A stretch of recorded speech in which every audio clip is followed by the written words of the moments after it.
Hi, welcome back to my channel. Let's watch me struggle to make Rumi's crop top. So first I started with draping some scrap fabric onto my mannequin, which my mannequin is pretty close to my proportions, so I figured this would be a great way to get an accurately sized top quickly. So I just draped the fabric on, pinning it into place and folding it until the fabric laid flat. This required pinching the fabric and pinning it into where I wanted the seams to go. Her crop top has a curved seam along the bust, so it's not a dart, it actually goes all the way up to the armhole. And in my drafting here, I actually place the seam a little high, but I do correct that later on. So once I have it draped the way I like it, I just use a regular ink pen and I mark all of my cut lines. I mark my seams, I mark the shape of the collar, I mark the center and the top shoulder. And then I flip it over and do the exact same thing on the back, which I wanted to keep the back one single piece at all possible. So that is how I draped and marked this one up. Next, I trimmed off all of the excess and did one last look to make sure I liked how it laid. And then I took it off the mannequin, and this was my base pattern. And that doesn't have any seam allowance in it, so that is something I need to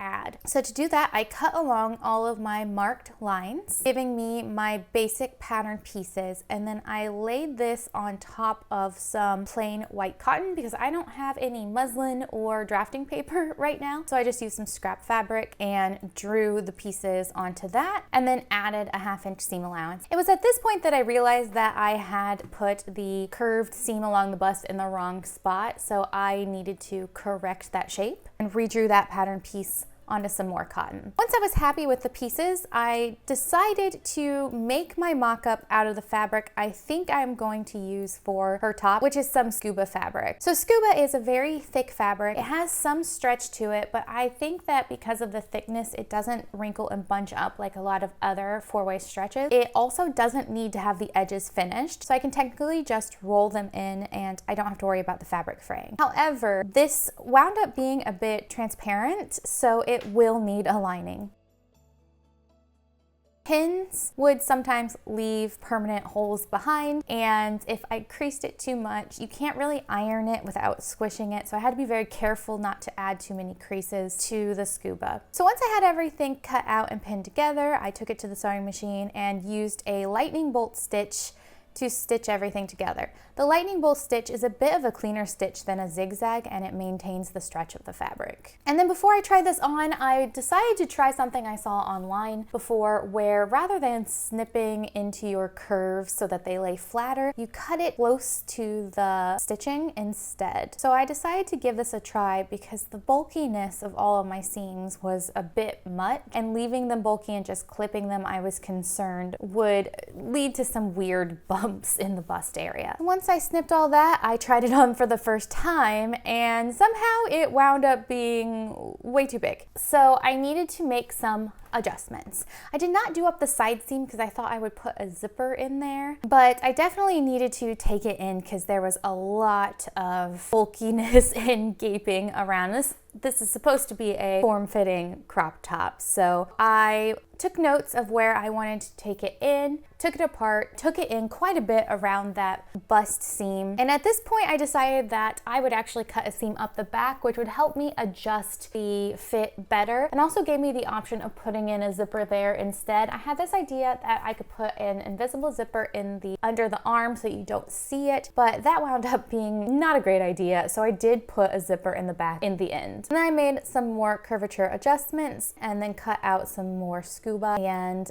restitched together another mock-up. Now that I made all these adjustments and moved the bust seam up a bit more, I'm actually pretty happy with this fit. I think it looks quite nice and it feels very comfortable in the scuba. I'm still a little iffy on the fabric itself, but at least the fit is nice. So now that I have this fit the way that I want it to, I needed to trim up the bottom so that it was equal and then roll up the bottom hem and using a lightning stitch that together so that I have a nice clean bottom to my crop top. After I stitched the hem, I put it on my mannequin because now I need to tackle that center zipper at the collar. I was was dreading this moment because I was not certain how to pattern this out in advance. I found a few tutorials online that never accounted for this in their pattern because they're using stretch fabric, and they just cut it straight down the collar and then added in an invisible zipper. And I decided that this is what I would try, kind of eyeballing it to determine how far down I wanted it to go. I think this fabric is about 2 millimeters thick, so when you roll it in on itself like you would do with an invisible zipper, you wind up with an incredibly thick piece of fabric that you're now stitching through. And on top of it, I have to also add in the collar, which I just cut a single rectangular piece of scuba and then use this stretch Yayahan faux leather for the gold details and then stitch that into the collar. Super easy. However, as you can see,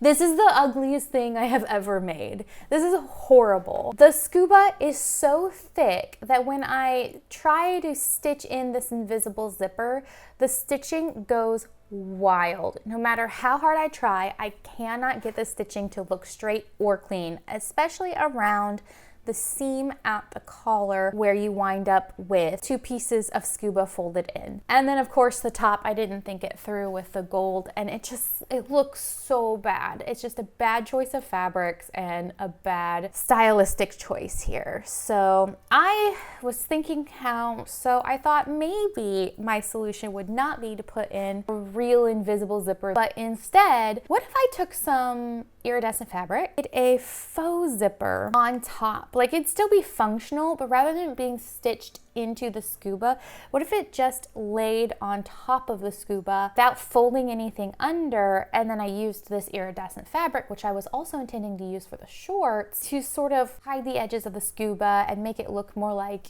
an applique type of deal. Then I could also use it on top of the collar rather than the gold. So that is what I attempted to do. I just cut out some long rectangles and pinned them together to make a seam. Then I hand basted the zipper into this seam. And I actually decided to flip it over because the underside of this fabric has a nice subtle rainbow sheen, which I thought was better than the iridescent, so that's why I'm working on it backwards.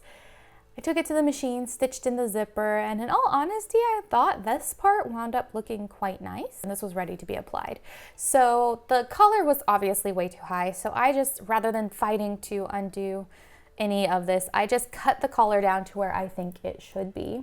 And then immediately realized this plan wouldn't work. It was going to look absolutely ugly, and I actually at this moment gave up on the scuba altogether and decided to make it out of a non-stretch fabric. This fabric, I have no idea what this fabric is. I bought it when Joann's was closing, specifically to use for Glenda's school uniform. So it has a bit of texture, which is quite nice. Rumi's top technically has texture. Her top doesn't necessarily match her shorts. At first glance, it looks like they do. When they zoom in, you can tell it doesn't. So I was perfectly okay with using this slightly off-white fabric. So I just recut everything out and decided to clip my seams rather than cut them close. I stitched everything together. I had a bunch of leftover gold leather strips from Sakizo that I decided to use for the accent on the collar and the sleeves. Sewed all of that together, added in a lining, which is just made of plain cotton, which is quite nice because I have a ton of it on hand. I moved the zipper from the side to the back of the top, hand stitched in the lining. After struggling with it way more than I really should have, I'm mostly okay with this. I really like the way the collar works. Rather than using an invisible zipper, I used a heavy duty brass zipper. I thought it looked really nice, and it gave me a little extra room to put it in rather than using an invisible zipper because there was no wiggle room. You do need to iron this. There's a lot of wrinkles in it and some fold lines as well, but I think it fits pretty well. I am going to remove the gold leather from the sleeves. It's pulling them in a very weird way, and they're flipping up so you can see the lining through the sleeves. So I'm just going to remove that so that the sleeves lay nice and flat again and just not worry about the gold not being there. I also need to add the decorative clasp around the neck. I have a decorative clasp for the bottom of the zipper in the back, and then I need to make the star charm for the zipper pull anyway. And then I need to actually finish hand stitching in the lining in the sleeves as well. And it looks really nice underneath the jacket that I made, which is really what I was going for. That's all I have for you now. I hope you liked this video. Make sure to hit the like button. If you did, make sure to subscribe for more content from me, and I will see you in my next video. Bye!